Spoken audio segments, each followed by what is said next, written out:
Ya pemirsa, pagi ini saya mencoba naik ATV di pantai bersama cucu-cucu. Ternyata sulit sekali untuk berhenti. Itulah pemirsa yang dituliskan oleh Presiden ke-7 Republik Indonesia Joko Widodo dalam unggahan di sosial media yang kemudian juga berisikan dokumentasi kebersamaan dirinya bersama dengan para cucu. Apakah kemudian ini mengandung makna tersendiri? Mengingat saat ini Presiden ke-7 Republik Indonesia Joko Widodo juga tengah dirundung oleh tudingan kasus ijazah palsu milik dirinya. Ataukah mungkin ini justru mengirim sinyal pada seseorang atau tokoh tertentu, atau justru sudah lelah dengan kasus yang sedang bergulir. Malam hari ini kita akan membahasnya dengan sejumlah narasumber yang sudah lengkap malam hari ini hadir di Apa Kabar Indonesia Malam untuk Anda pemirsa. Ada dari Jokowi Mania tentunya Mas Andi Aswan. Apa kabar Mas? Sehat? Sehat, alhamdulillah. Alhamdulillah, terima kasih sudah hadir malam hari ini. Untuk pemirsa TV One, semangat. Oke, semangat terus. Dan juga hadir pengamat politik kita Mas Agung Baskoro. Selamat malam Mas Agung. Malam, Mbak. Sehat Mas? Alhamdulillah. Terima kasih sudah hadir. Dan juga tentunya dari Roy Suryo CS bergabung bersama kita ada Bang Herman Kadir. Bang Herman apa kabar? Sehat juga Bang?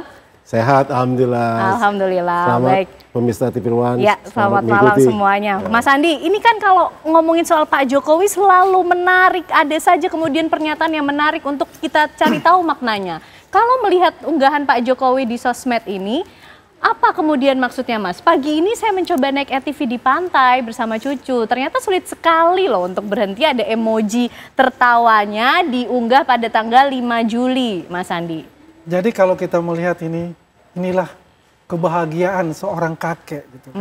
Bisa bercengkerama dengan cucu-cucunya yang selama ini ya mungkin lebih dari 10 tahun ini sibuk susah dengan untuk urusan bertemu negara. dengan cucu dan urusan negara itu. Jadi ada satu percontohan bagi kita. Sesibuk-sibuk apapun kita, tetap kita memperhatikan ada keluarga kita itu. Karena di dalam keluarga itu adalah obat yang paling mujarab untuk menghilangkan stres, menghilangkan penyakit ya. Jadi lagi stres Mas memang? Bukan. Memang kepikiran apa kalau lagi stres? Jadi begini, bukan katakan stres ya, quote unquote ini. Artinya apa? Ada healing di situ.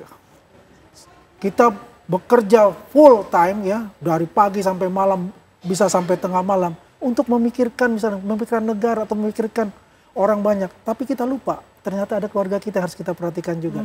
Inilah momen yang paling baik buat Pak Jokowi bercengkerama dengan cucu-cucunya. Dan alhamdulillah kalau saya lihat, dan selama ini juga berangsur-angsur beliau semakin kuat ya, semakin sehat, dan alhamdulillah mudah-mudahan beliau diberikan umur yang panjang. Oke, kalau ini healing, berarti kan lagi banyak pikiran tadi kata Mas Andi. Memang yang sedang dipikirkan oleh Pak Jokowi akhir-akhir ini apa sih Mas memang? Nah, jadi kalau kita bilang apakah Pak Jokowi memikirkan dengan kejadian-kejadian ini, saya rasa biasa-biasa saja buat beliau gitu. Karena memang beginilah, kalau kakek sudah diminta oleh cucu, itu nomor satu pasti harus prioritas ya, prioritas gitu loh, apapun itu gitu kan. Tapi ya itulah contoh seorang kakek yang baik, seorang kakek yang sangat mencintai cucu-cucunya kan, dan itu adalah obat paling mujarab sebetulnya. Oke, baik. Bang Herman, kalau Bang Herman melihat ada makna yang berbeda tidak sih dari unggahan Pak Jokowi? Kalau ini tadi healing, jangan-jangan memang punya pikiran tertentu, ada beban pikiran sendiri Pak Jokowi? Ya kalau saya lihat ya sebagai manusia biasa ya wajar-wajar saja dia mencintai keluarganya, anak-anak cucunya ya kan, apalagi kan selama ini Pak Jokowi sangat memperhatikan keluarga.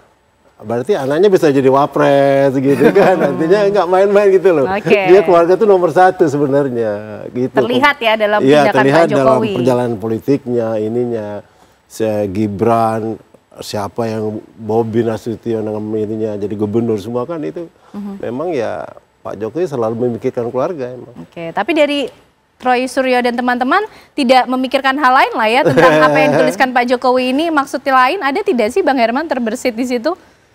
Ya kalau kami sih normal-normal saja ya, artinya memang Pak Suryo sebagai pengamat, Ibu Tipa sebagai pengamat, dan respon dia sebagai pengamat ya kalau menurut aku wajar-wajar saja, apalagi mereka kan meneliti sebuah ijazah yang menurut beliau ya penuh keraguan ya kebenarannya, dan di dalam undang-undang keterbukaan kita kan kita ada undang-undang keterbukaan, transparansi, dan itu wajar-wajar saja dan tidak dilarang gitu, apalagi kan beliau seorang presiden, artinya dia pejabat publik. Ada hak publik masyarakat untuk menilai, menanyakan gitu. Kalau saya dulu malah sering digugat ke KPI, komisi itu. itu sering digugat, mewakili partai ya, digugat. Karena partai saya dulu menggunakan APBN. Oke, baik. Tapi kalau melihat ini wajar-wajar saja sejauh ini ya, begitu. Tapi kalau tadi bicara sebagai pengamat, nah pas nih pengamat juga, pengamat komunikasi politik kita, Mas Agung, yang dituliskan Pak Jokowi wajar-wajar saja atau tidak sih ketika kita melihat kemudian konteks situasinya beberapa akhir bahkan masih bergulir, ada kasus tudingan ijazah palsu. Iya, kadang politik kita itu kayak suasana pantai, Mbak Ken. Oh, cocok dong berarti ya? Keras seperti ombak, halus seperti pasir. Oke, kita bisa tulis juga jadi caption ya. Jadi apa namanya, saya melihat ketika berkumpul sama keluarga, Pak Jokowi berupaya untuk halus seperti pasir. Jadi ya situasinya ya family first gitu. Jadi ya gimana caranya supaya kehangatan, keharmonisan, ya rakyat seperti rakyat biasa lah. Karena kan suka atau tidak beliau ini aktor politik kawakan. Pasti ada agenda setting di sana, framingnya, brandingnya ya sedikit banyak ya saya sama seperti rakyat lain. Ya trademark merakyat itu kuat ketika ada postingan ini. Saya lihat karena apresiasinya lumayan besar ya Mbak.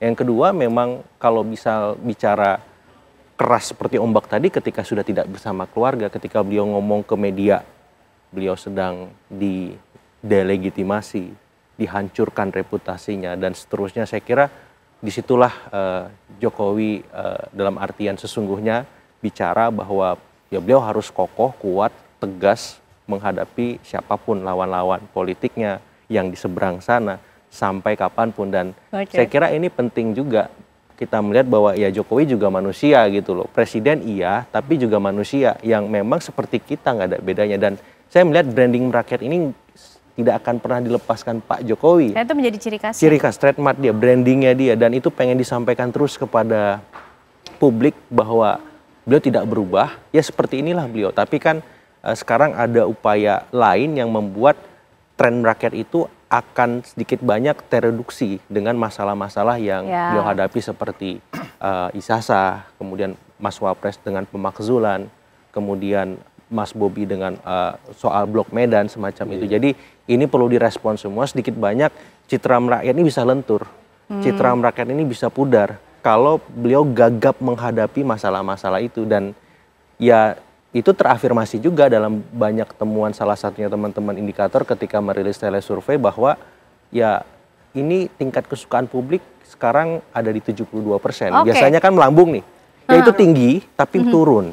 Nah maksud saya ini warning ke Pak Jokowi, hati-hati dengan ya serangan bertubi-tubi yang dilakukan teman-teman di seberang sana karena ini efektif. Oke, Mas, tapi kalau misalnya kemudian ini efektif, mungkin juga lebih kita melihat menariknya pada momentum saat ini ya, kasus-kasus yang tengah dihadapi oleh Pak Jokowi. Kenapa kemudian juga sepertinya kasusnya ini juga tidak kunjung adem, tidak linier begitu efek yang ditimbulkan gitu Mas Agung? Persis, ya kita tahu Pak Jokowi ini kan memimpin 2 periode.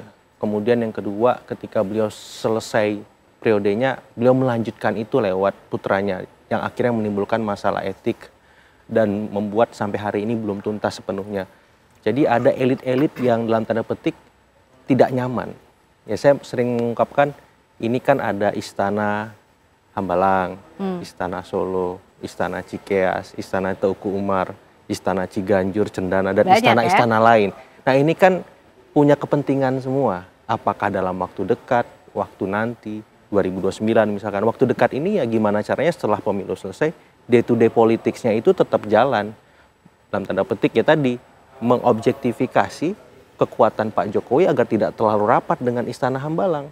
Karena kalau terlalu rapat ini juga akan merugikan istana yang lain.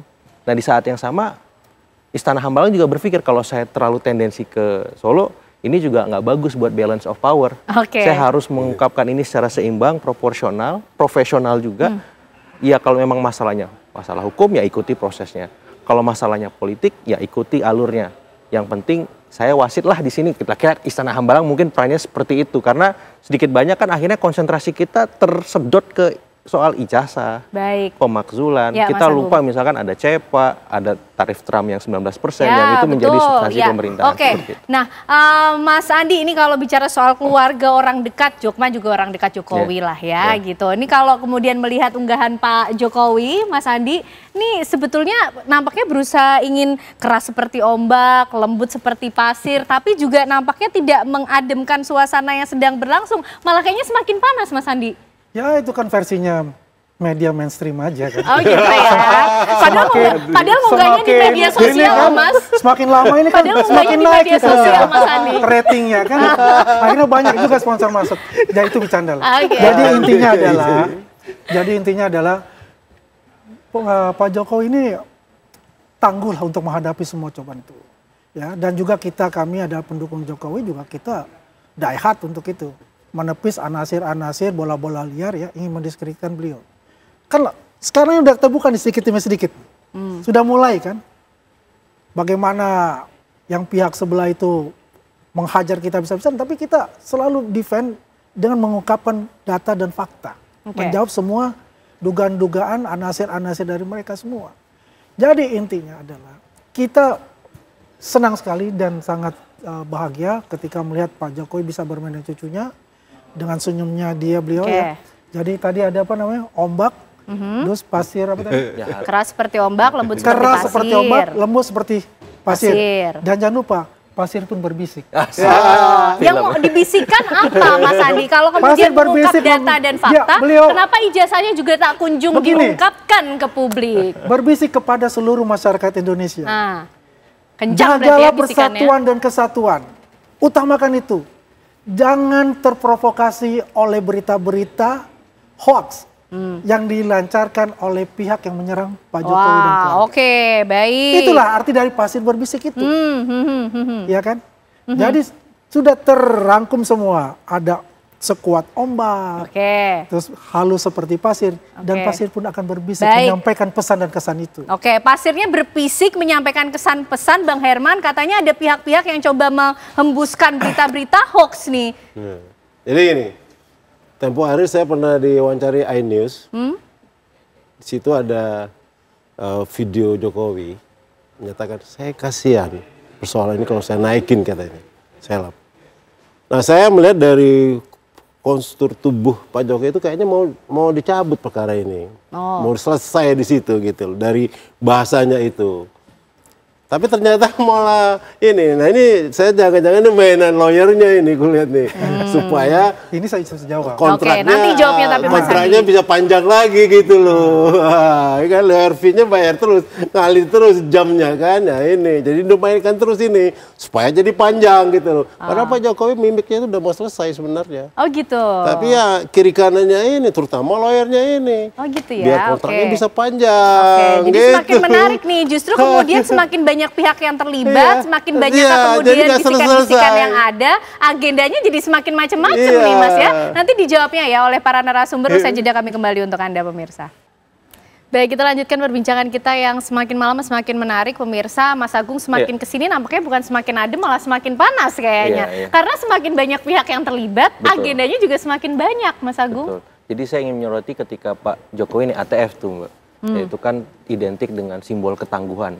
Oh gitu. Keberanian, tapi juga terkontrol seperti samurai ya.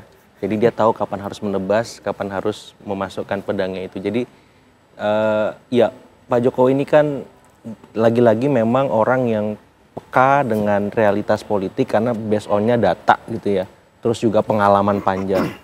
Nah ketika beliau memposting hal-hal yang sifatnya family first tadi, santai gitu, bukan berarti beliau melupakan segmen lain di mana media juga melihat apa nih yang akan dilakukan oleh Pak Jokowi ketika dia merasa dalam tanda petik dizolimi. Kalau bahasa teman-teman kan playing victim tuh. Walaupun ini dalam konteks panggung depan kita hal yang relatif, siapa yang menjadi korban, siapa yang dikorbankan, siapa yang berperan sebagai eksekutor sehingga banyak korban di situ. Sehingga saya melihat memang Pak Jokowi berupaya seproporsional mungkin merespon ini.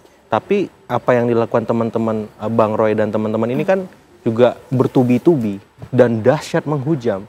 Kita ngomong ijazah langsung menusuk ke Pak Jokowi. Kenapa? ijazah ini kan bagi masyarakat kita sensitif terkait dengan harkat martabat mereka dan mereka sangat mengagumi orang yang terdidik kan. Kemudian pemakzulan ini juga menusuk Mas Gibran dan jantung kekuasaan juga karena ya diberhentikan gitu. Kan luar biasa serangannya. Tapi ya lagi dan lagi saya melihat Pak Jokowi berupaya tenang walaupun kesini-sini kata bahasa Bang Roy dan teman-teman agak baper gitu. Nah menurut saya sebenarnya bukan baper, itu saking beliau sangat emosinya ya. Jadi akhirnya meluapkan itu dan akhir ini memang dia bukan lagi presiden yang memegang tampuk kekuasaan. Mau nggak mau semua instrumen harus ditunjukkan kepada publik bahwa sekarang dia warga biasa yang harus membela dirinya seproporsional mungkin. Tapi hak Bang Roy dan teman-teman untuk ingin tahu ijazah itu ataupun mengkritik ya teman-teman purnawirawan lewat isu pemakzulan sebenarnya juga sah-sah saja. Yang penting mengikuti alur konstitusional kita. Apapun yang diputuskan ya kita hormati, kita ikuti. Jangan sampai ini tidak berujung gitu. Misalkan kalau putusan hukum ingkrah misalkan di MA. Politik ya berarti ada istilahnya konsensus lah, titik temu kira-kira ini arahnya seperti apa. Mas Agung, Bang Herman jangan sampai ini kemudian tanpa ujung karena sudah terlalu panjang nampaknya. Kita juga hadir di sini bersama-sama untuk membahas kasus ijazah Jokowi. Tapi yang mau dihadirkan lagi oleh Roy Suryo CS apa, Bang Herman? Fakta-fakta mengejutkan atau katanya punya kartu asnya? Jadi gini, persoalannya itu sebenarnya kan ada ijazah. Jadi gini, kalau dalam subjek itu ada subjek hukum, ada objek. Objek kan ijazah. Nah, ijazah ini sepanjang belum ada bukti itu asli, maka persoalan hukum lainnya itu akan tertunda semua. Ini kuncinya di ijazah, karena objeknya ijazah gitu loh. Dan menurut Roy Suryo dan teman-teman ini belum terbukti asli? Iya, itu belum. Artinya baik perkara di Polda, yang di Mabes Polri atau apa kan, yang laporan-laporan pidana ada 3 yang masuk ya. Nah itu menurut saya, itu kunci di ijazah itu. Apapun pasalnya, delik aduan, delik formil, delik aduan, delik khusus, delik umum gitu ya, itu juga harus ada, maupun termasuk pasal 160 masalah pencemaran masalah penghasutan gitu ya. Artinya ini memang kuncinya itu ada di ijazah. Nah inilah yang harus nanti dibuktikan terlebih dahulu. Kalau ini sudah terbukti asli umpamanya gitu ya, selesai semua persoalan hukum.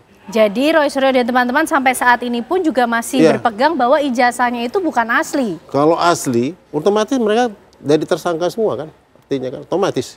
Karena ijazah asli, berarti ada unsur pencemaran nama baiknya masuk. Tapi di Polda Metro Jaya sudah sampai penyidikan, Bang Herman, tinggal menunggu tapi kan waktu belum ada saja tersangkanya, nampaknya. masih baru kandidat tersangka, belum masuk tersangkanya. Tapi itu tetap saja, apapun ya, kuncinya ada di ijazah itu.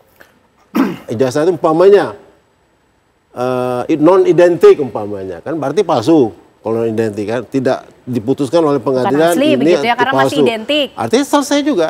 Selesai, artinya siapa yang tersangka juga selesai gitu loh. Artinya Jokowi bisa tersangka, bisa enggak kan gitu.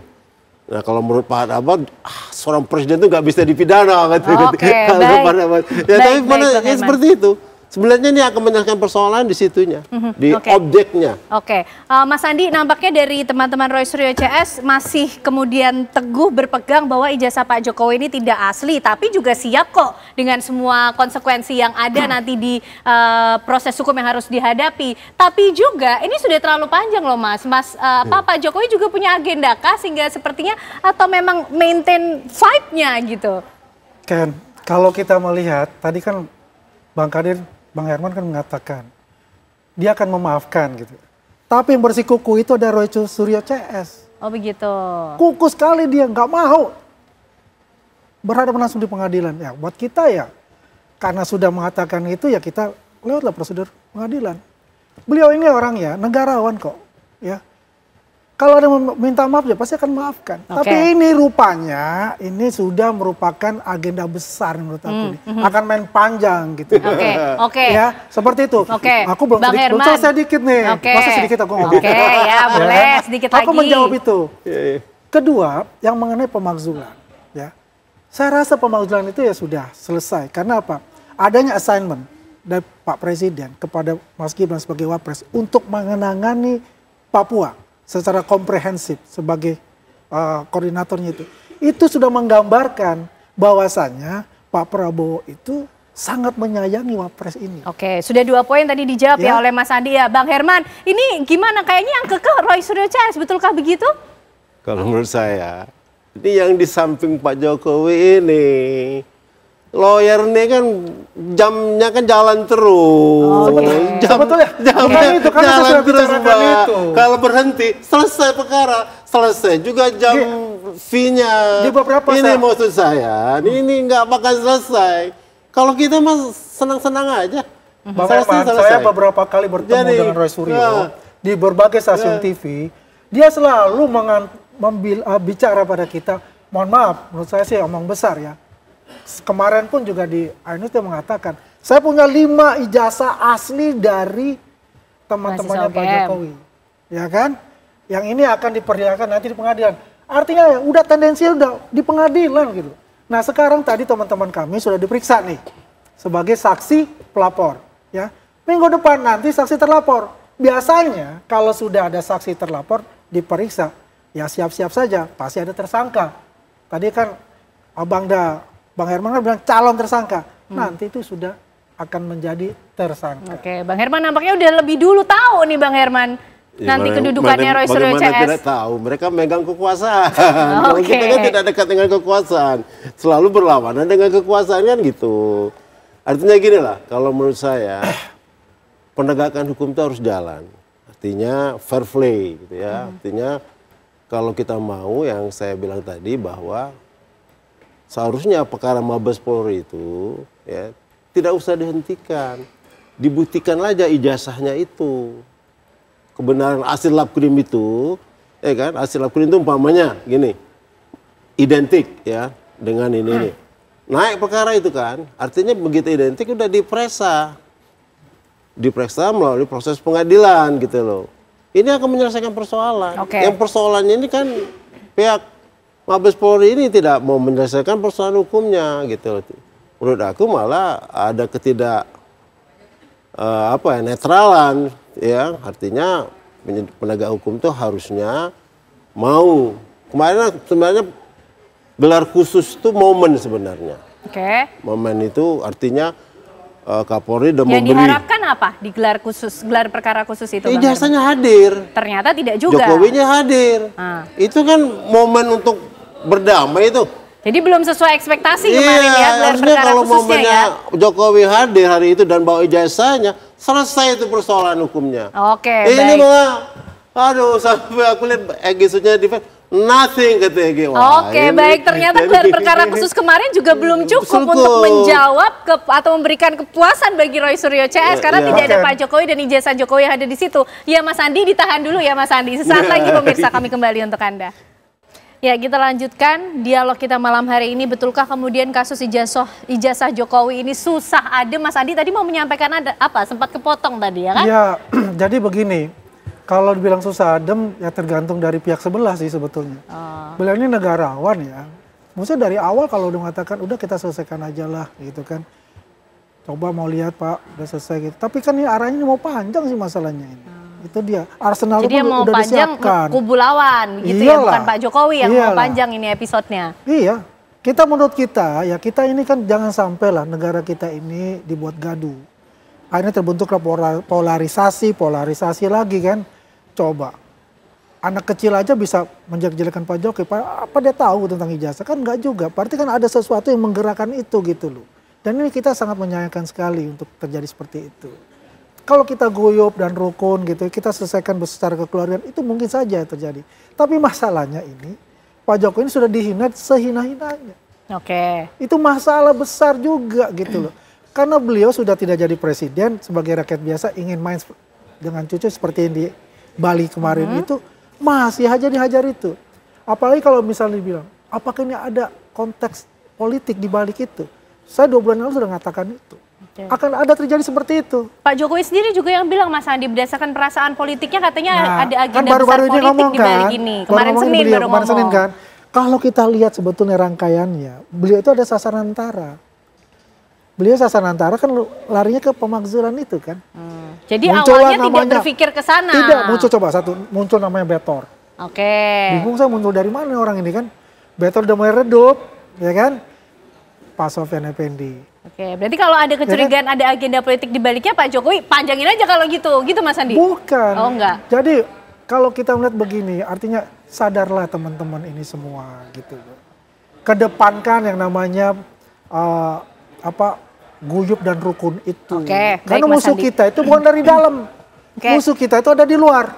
Ya, coba kita tadi kan bilang masalah tarif Trump bagaimana ya dan yang lain-lain itu. Itu butuh persatuan dan kesatuan. Baik Mas Andi. Bang Herman, kalau Pak Jokowi nggak mau panjang katanya sebetulnya, kubu lawan katanya mau panjang. Emang begitu Bang Herman? Sebenarnya gelar khusus kemarin di Mabes Polri itu momen sebenarnya. Kalau menurut saya itu momen yang sangat bisa menyelesaikan persoalan ini. Dan membuktikan kalau Pak Jokowi nggak mau panjang urusannya. Iya, di situ. Tunjukin aja ijazahnya, selesai. Dia datang, bawa ijazah asli, bicarakan rame-rame di situ, udah kita damai kan gitu. Para pihak kan hadir semua. Selesai itu. Jadi kalau persoalannya tidak datang itu jadi masalah. Masalahnya tidak bisa menyelesaikan secara mudah. Begitu ya tidak datang. Ada TPUA, ada timnya Roy Suryo, ya kan. Roy Suryo dan kawan-kawan ini kekeh.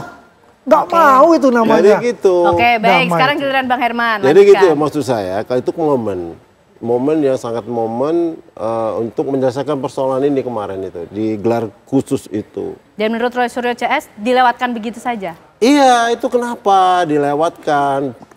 Kenapa Pak Jokowi tidak hadir? Kenapa ijazahnya tidak hadir? Itu kan artinya kalau itu hadir, wah itu momen sekali. Close ini perkara. Saya sangat yakin close. Jadi saya bisa luruskan juga. Asli mau tidak itu ya, mau asli mau tidak itu close. Tidak asli damai sama-sama itu. Asli udah damai sama-sama, selesai itu. Cuman ini kan dimainkan terus nih. Artinya persoalannya ini jadi panjang lagi. Mereka keluar dari gelar khusus, wah belum apa-apa. Lawyernya Jokowi udah konversi pers. Baik, kita tangkap poinnya. Nanti ini konversi pers ini jadi masalah. Baik, tahan dulu semuanya. Sekarang giliran Mas Agung dari tadi sudah menyimak soalnya sambil menganalisis. Mas Agung, ini kalau melihat, pasti Mas Agung juga mengikuti lah ya perjalanan dari kisah kasus ini. Episode sudah sekian lah. Nah, ini menurut Mas Agung kemudian agendanya jadi bergeser, tidak hanya kemudian agenda hukum saja, tapi ada agenda politika juga yang kemudian membuat ini menjadi besar begitu masalahnya? Ini kan tadi simulasi sebenarnya. Kalau antar pendukung saja sudah sehangat ini, bagaimana kalau di level elitnya kan? Justru semakin panas jangan-jangan. Panas gitu, jadi hawanya cepat naik gitu. Jadi saya melihat memang kasus ini memang sedikit banyak ada irisan dengan politik. Dan itu lagi-lagi saya ngutip teman-teman indikator surveinya, suka atau tidak ada residu-residu ekses kepemimpinan Pak Jokowi 2 periode.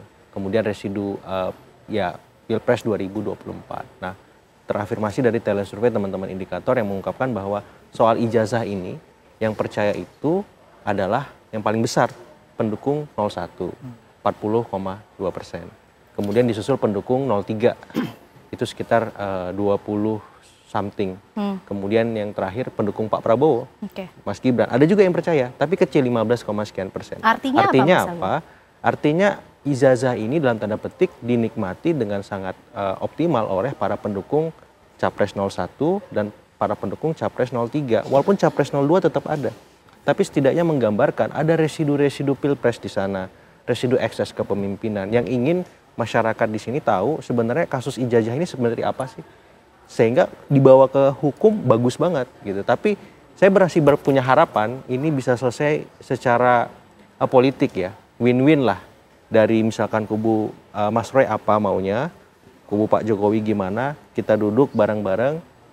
Saya masih berharap, walaupun itu kecil kemungkinan lihat simulasi tadi kan, sama-sama punya legal standing, sama-sama punya kepentingan juga untuk kalau Jokowi memulihkan reputasinya, Mas Roy sebagai peneliti ingin tahu kebenarannya seperti apa gitu. Dan publik akhir ini ya sedikit banyak melihat dan mencermati kira-kira apa yang akan terjadi saat memang semuanya berjalan lewat koridor-koridor hukum. Tapi suka atau tidak yang saya bilang tadi, dewa-dewa di istana tadi kan menikmati, melihat, mencari momen. Bisa jadi ini juga memberikan insentif-insentif politik kepada mereka dengan kasus ini. memanfaatkan apa yang saat ini juga tengah terjadi. Suka atau tidak kan kalau misalkan investasi tersendiri juga. Kalau misalkan 2029 kita ngomong, dirasionalisasi saja ketika Pak Prabowo maju term kedua. Seberapa besar misalkan kemungkinan Mas Gibran jadi wapres lagi? Itu kan dengan kasus yang banyak semacam ini Pak Prabowo pasti berpikir berkali-kali. Dan secara empirik memang belum ada wakil presiden yang terpilih untuk kedua kali dalam sejarah Republik ini. Nah, Mas Gibran kan harus membantah itu, memastikan dia bisa membuat sejarah baru sebagai wapres, dia bisa terpilih 2 kali bersama Pak Prabowo. Ada agenda itu ya. Tapi kan nggak mudah. Fakta sejarahnya mengatakan tidak semudah itu, bro. Gitu. Karena apa? Karena ya belum ada sejarahnya, dan apalagi sekarang lu lagi banyak masalah nih kan, begitu rasionalisasinya. Sehingga masuklah kutub-kutub yang lain untuk membuat relasi antara Istana Hambalang dengan istana ini renggang, Istana Solo renggang, dan akhirnya masuk istana yang lain misalkan, yang bisa menggantikan lebih baik, tidak punya masalah, rekam jejaknya lebih baik dari semuanya. Semacam itu bagian. Mas Agung, kalau sudah begini nih, dewa-dewanya, elit-elit politiknya ini kan sejauh ini kalau Mas Agung tadi mengatakan sedang mengamati, atau mungkin ada yang justru sudah mengambil peran dalam kasus ini. Nah, jadi kalau mengambil peran mungkin saja dugaan itu ada. Cuman kalau menikmati pasti. Karena kan ini dalam tanda petik efektif mendelegitimasi kan reputasi, kemudian memberikan persepsi minor kepada Pak Jokowi dan keluarga semacam itu. Jadi efektif karena survei teman-teman indikator telesurvei itu kan Mei. Artinya 5 bulan saja Pak Jokowi lengser sudah terdegradasi 72%. Gimana kalau 5 tahun? Seperti itu. Artinya kan ini harus diredam. Dan apa yang dilakukan Bang Andi Azwan dan yang lain, ya saya kira sudah pada porsinya. Dan apa yang dilakukan Pak Jokowi juga. Cuman saya berharap memang Pak Jokowi bisa berinisiatif lebih. Mengedepankan sikap-sikap ya kenegarawanan itu. Artian misalkan case close deh. Kayaknya saya pengen ketemu Mas Roy 4 mata misalkan. Saya 4 mata aja nih kita bro gitu, bisa nggak? Kan sesama alumni UGM gitu, kan kita punya kredo guyup rukun migunani. Bisa nggak? Saya masih berat tapi semoga saja gitu. Baik Mas Andi, itu harapan dan mungkin suggestion juga loh mungkin yang bisa disampaikan ke Pak Jokowi. Kayaknya Mas Andi dan teman-teman loyalis atau simpatisan saja yang bertarung dalam kasus ini. Tapi singkat mungkin menutup Mas, bagaimana menutup ya, tadi saya mesti klarifikasi singkat ya Mas Andi. Yang selama ini yang melakukan press conference itu kan bukan kita, tapi pihak sebelah ya, Roy Suryo ya, selalu melakukan press conference untuk itu. Sebenarnya gelar perkara itu adalah yang meminta dari tim TPUA, bukan dari kita, karena kasus sudah close, ya kan? Maka kita datang itu ya, bukan kita yang menjelaskan, kita pasif bentuknya. Mereka harus jelaskan apakah ada novum baru sesuai dengan pasal 41 KUHP atau Perkap yang nomor 6 2019 itu, untuk dibuka kembali. Kan yang dihadirkan itu tidak ada. Tidak ada novum baru. Ya artinya sebetulnya ini sudah jelas gitu loh. Mereka ini hanya meminta, sorry to say lah, caper gitu loh. Kalau itu caper. Kalau sudah sampai tahap ini berarti kesimpulannya wait and see saja proses hukumnya seperti apa. Oke Mas Andi. Bang Herman menutup. Jadi gini, closing statement saya kuncinya ada di objek. Artinya di ijazah itu. Sepanjang ijazah itu tidak dibuktikan secara material, ya, artinya bahwa apakah palsu, apakah non identik ya, identik, asli dan palsu itu tidak akan memecahkan persoalan. Ya, kecuali tadi saya bilang gelar khusus itu Jokowi datang bawa ijazah, rembuk damai. Selesai itu semuanya. Oke. Baik, apakah kita kemudian akan melihat cara-cara seperti yang disampaikan tadi oleh Mas Agung untuk dieksekusi oleh Pak Jokowi, atau kemudian kita ikuti saja apa yang sudah berlangsung di koridor hukum, ada irisannya dengan koridor politik, atau justru irisannya akan menjadi semakin besar dan semakin panas? Kita tunggu ya pemirsa. Terima kasih malam hari ini Bapak-bapak untuk diskusinya yang luar biasa. Mas Andi, Mas Agung, Bang Herman, terima kasih. Sehat selalu semuanya.